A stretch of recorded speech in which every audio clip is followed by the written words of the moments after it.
जी, अस्सलाम वालेकुम, welcome back to my channel, another day another vlog in my life. कैसे हैं आप सब लोग? उम्मीद करती हूँ आप सब ठीक होंगे, मज़े में होंगे। मैं भी अल्हम्दुलिल्लाह बिल्कुल ठीक ठाक मज़े में। तो जनाब, कल का व्लॉग मैंने लगाया था और आप लोगों ने बड़ा पसंद किया। आप लोग इतने अरसे से कहते कि गुल प्लीज़ कीमे के पैटीज़ की रेसिपी बताएं। तो कल मैंने फाइनली सोचा था कि यार मैं व्लॉग बनाऊंगी और आप लोगों को उसकी रेसिपी भी मिल जाएगी और आपको थोड़ा कुकिंग का व्लॉग भी मिल जाएगा जो आपको अच्छा लगता है।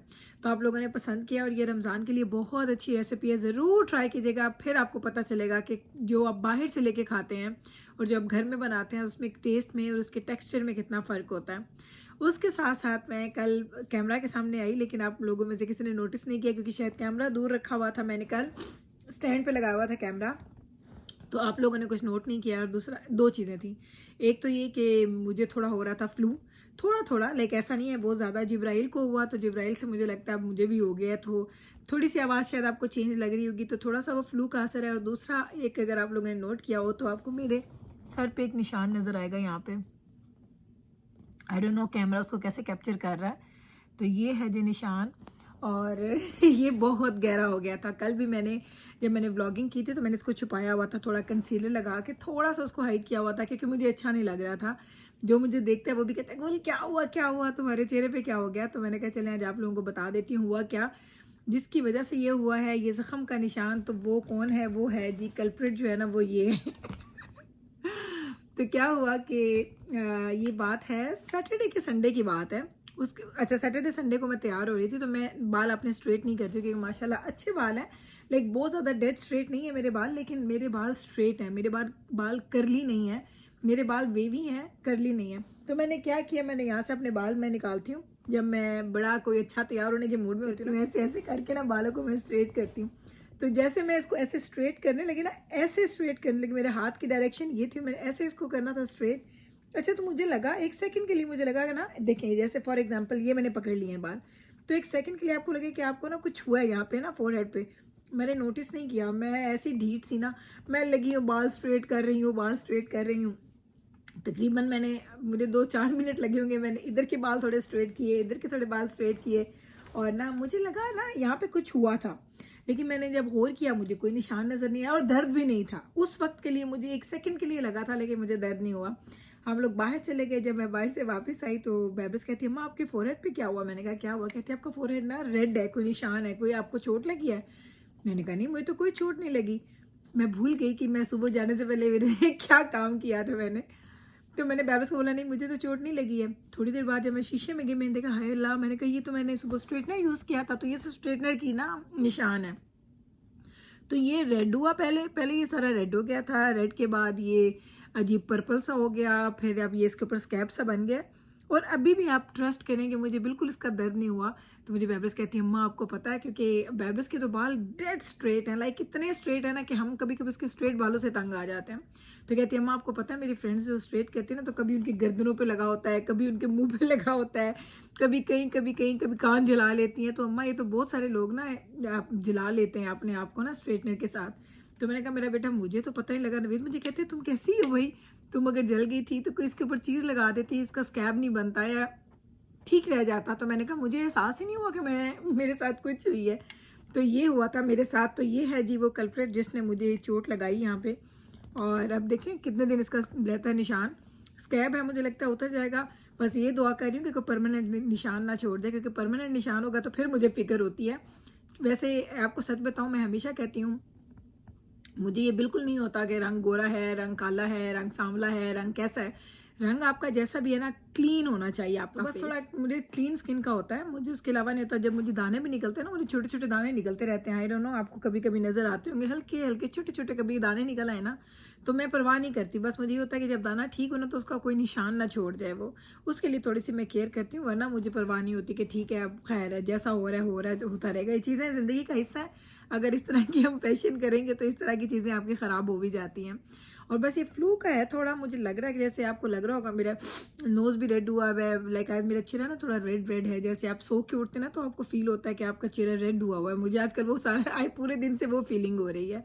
तो बस अभी ये है कि बस थोड़ा सा काम करूँगी, घर की सफाइयाँ वगैरह कर रही थी। मैंने कहा चलें बैठती हूँ धूप में। जब मैं बैठती हूँ ना यहाँ आके सोफ़े के ऊपर, तो मुझे इतना अच्छा लगता है, सच कहूँ कि मेरा दिल कभी-कभी करता है मैं यहाँ घंटों बैठी रहूँ। यहाँ फ्लोर के ऊपर इस वक़्त धूप आ रही है, मैं भी आपको दिखाती हूँ। तो मैं कभी-कभी ज़मीन के ऊपर लेट जाती हूँ। जहाँ धूप आ रही थी वहाँ मैं लेट जाती हूँ। मैं कहती हूँ चलो थोड़ा विटामिन डी ही ले लेते हैं, क्योंकि यहाँ पे तो सूरज सर्दियों में 6-7 महीने तो आपको नज़र ही नहीं आता। आप सूरज के बिल्कुल आपका वो नहीं होता, आप सूरज में बैठ नहीं सकते, विटामिन डी नहीं ले सकते, इसलिए यहाँ पे लोग हमेशा विटामिन डी का सप्लीमेंट ज़रूर लेते हैं। तो बस ये था, मैं आई बैठी हुई थी तो मैं थोड़ा आराम करने का दिल कर रहा था। मैंने कहा चलो आराम करती हूँ, क्योंकि शाम में आधे जाना की प्रैक्टिस है, उसको लेके जाना है हम लोगों ने बैडमिंटन क्लब। तो आज मेरा प्लान बन रहा था कि मैं चली जाऊँगी, क्योंकि आज मैं शाम में फ्री हूँ, मेरा आज शाम में कोई ऐसा ख़ास काम नहीं है, तो मैं शायद उनके साथ ही चली जाऊँ। तो बस ये देनी थी मैंने आपको अपडेट। मैंने कहा आपको बता दूँ कि अगर आपको मेरे माथे पे ये निशान नज़र आया है तो ये किस रीज़न से है, वरना आप लोग पूछेंगे तो सब को वन बाय वन बताने से बेहतर था मैंने कहा चलिए आपके साथ एक्सपीरियंस शेयर कर दूँ कि ज़िंदगी में पहली दफ़ा मैंने ना अपने आप को इस तरीके से हर्ट किया। तो बस ना आप चलते हैं और मैं लेके जाती हूँ आपको अपने व्लॉग की तरफ, और जाते हैं और देखते हैं मेरा आज का व्लॉग। तो चले जनाब, मिकाइल आ गया था स्कूल से। मैंने घर के काम वगैरह किए, डन किए। मिकाइल स्कूल से आया, आते ही उसने शॉवर लिया। ट्वाइस अ वीक इसका होता है जिम, और जिस दिन इसका जिम होता है 3-3 घंटे ये लोग जिम करते हैं। तो जिस दिन इसका जिम होता है ना, उस दिन फिर इसकी हालत ख़राब हुई होती है। आते ही पहले ये शॉवर लेता है, उसके बाद ये कुछ खाता पीता है या कुछ अपना रिलैक्स करता है। तो आज आया, शॉवर लिया, तो हाथ में इसके पैकेज था। जब ये डोर के अंदर आया तो मैंने कहा ये क्या कहते हैं अम्मा, कोई पैकेज आया? तो मुझे पता था मिकाइल का होगा, क्योंकि मैंने मिकाइल के लिए कुछ चीज़ें ऑर्डर की थी अमेरिकन ईगल से फर्स्ट टाइम। क्योंकि जो लोग बाय करते होंगे, शॉपिंग करते होंगे अमेरिकन ईगल से, उनको पता होगा वहाँ पे बच्चों की चीज़ें नहीं मिलती। वहाँ पे टीनेजर्स की या थोड़े जो बड़े बच्चे होते हैं उनकी चीज़ें मिलती हैं। तो फर्स्ट टाइम मैंने ऑर्डर की, थोड़ा मैं नर्वस भी थी, पता नहीं साइज़ ठीक आएगा कि नहीं आएगा। तो मैंने कहा मिकाइल ऐसा करो, इसकी अनबॉक्सिंग आप ही कर लो, क्योंकि आप अनबॉक्सिंग इसकी करोगे तो मुझे अच्छा लगेगा, क्योंकि बाकी सारे बच्चे करते हैं। तजाना के बाबा, मिकाइल, नॉट मिकाइल, जिब्राइल, बैबरस, मैं, हम सब लोग करते हैं। मिकाइल ने कभी नहीं की। मैंने कहा चलो मेरा बेटा आज खुद करके मुझे दिखाओ कि ये कैसी अनबॉक्सिंग करते हो। साथ ही मैंने कहा चलो आप ट्राई ऑन भी करके दिखाओ कैसा लगता है। और यकीन करें मुझे इतनी खुशी हुई, मुझे लगा मैं इमोशनल भी होगी। मैंने कहा मेरा बच्चा बड़ा हो गया है। क्योंकि ये ना, ये वही वाली बात है कि आपको खुशी तो होती है ना बच्चों को बड़े होते देख के, अपनी आँखों के सामने वो बड़े हो रहे हैं माशाल्लाह। लेकिन एक वो एक फीलिंग भी आती है कि बच्चे बड़े हो गए हैं, वो आपके बेबी नहीं रहे हैं। लाइक टाइम के गुज़रने का एहसास ज़्यादा होना शुरू हो जाता है आपको। अब देख लें, वही जो आपको मैंने सुबह बताया था कि दजाना की ट्रेनिंग थी। वैसे तो उसके बाबा उसकी ट्रेनिंग करवाते हैं, लेकिन फ्राइडेज़ को ये एक और जो हैं, आप कोच भी कह सकते हैं, प्लेयर भी है, वो इसके साथ प्ले भी करते हैं, लेकिन सीनियर है तो उनके साथ दजाना प्ले करता है, ट्रेनिंग वगैरह करता है। तो फ्राइडेज़ को नवीद नहीं जाते, नवीद और मैं ऊपर बैठते हैं। मैं कभी-कभी जाती हूँ, मैं हर हफ्ते नहीं जाती, हालाँकि नवीद बोलते हैं फ्राइडे को तो फ्री होती हो, आ गया करो। लेकिन मैं नहीं जा पाती, तो फिर ये होता है इसके बाबा जाते हैं, वो उसके साथ बैठते हैं और दजाना आराम से वहाँ पे खेलता है, मज़े करता है। तो दजाना की ट्रेनिंग आज मैं खुद देखने के लिए आई थी बड़े दिनों के बाद, और बड़ी एक्साइटमेंट होती है जब आप बच्चों को ग्रो करते देखते हैं कि वो अपने लाइक जिस चीज़ में भी, वो बेशक पढ़ाई की बात हो, किसी स्पोर्ट्स की बात हो, अगर आप बच्चों को देखते हैं ना कि वो अच्छे जा रहे हैं और दिन ब दिन उनमें वो कहते हैं ना कि चीज़ों में बेहतरी आती जा रही है, तो पेरेंट्स को ना बहुत ही अच्छा लगता है देख के। तो मेरे पूरे घर में सिवाय दजाना के और कोई स्पोर्टी पर्सन है ही नहीं, यानी बच्चों में। नवीद नवीद दजाना ने ये चीज़ अपने बाबा से ली है। दजाना के बाबा बहुत ज़्यादा स्पोर्ट्स करते थे। हर तरह की उन्होंने स्पोर्ट्स की है, जिम किए हैं, एक्सरसाइज़ करते थे। अभी तक दजाना के बाबा ने अपने आप को मोटा नहीं होने दिया। हालाँकि हमारे ख़ानदान में, हमारे जीन्स में है कि हम लोग बहुत ज़्यादा वेट गेन कर लेते हैं, लेकिन चूँकि दजाना के बाबा को हमेशा से आदत रही है अपने आप को फिट रखने की, अपने आप को स्मार्ट रखने की, तो उन्होंने अपने आप का वेट बहुत ज़्यादा हमेशा कंट्रोल में रखा है। शायद यही रीज़न है कि मैं भी अपना वेट कंट्रोल में रखती हूँ। कभी-कभी मैं सोचती हूँ कि अगर दजाना के बाबा मेरी लाइफ़ में ना होते, तो शायद मैं इतनी केयरफुल ना होती अपने वेट के बारे में या अपने लुक्स के बारे में। उनको बहुत ज़्यादा एहसास होता है, वो कहते हैं कि नहीं, चीज़ों को प्रॉपर रखना चाहिए, और वेट का ताल्लुक आपकी हेल्थ के साथ भी है। जितने आप अपने आप को फिट रखते हैं, उतनी आप हेल्दी लाइफ़ गुज़ारते हैं। तो ये मोटिवेशन जो है ना, वो नवीद की तरफ से हमें मिलती है, और वो दजाना में ही सिर्फ़ आई है। मेरे बाकी तीनों बच्चे तो स्पोर्ट्स के नाम से, जिम के नाम से ना वो भागते हैं। यानी उनको जिम का नाम ले लो ना तो वो भाग जाएँगे वहाँ से कि बस हमें इसका नाम ना लो, हम नहीं करने वाले। हालाँकि दजाना के बाबा अक्सर कहते हैं कि नहीं, सबको एक्टिव होना चाहिए फिज़िकली, लाइक आपको हेल्दी होना चाहिए। स्कूल में करते हैं, जिम वगैरह करते हैं, और वैसे नहीं करते। तो बस जनाब, ये मैं जा रही हूँ। बाहिर दजाना डन हो गया था, उसने मुझे हाथ के इशारे से बता दिया था कि ट्रेनिंग डन हो गई है, अब वो ऊपर आ जाएगा।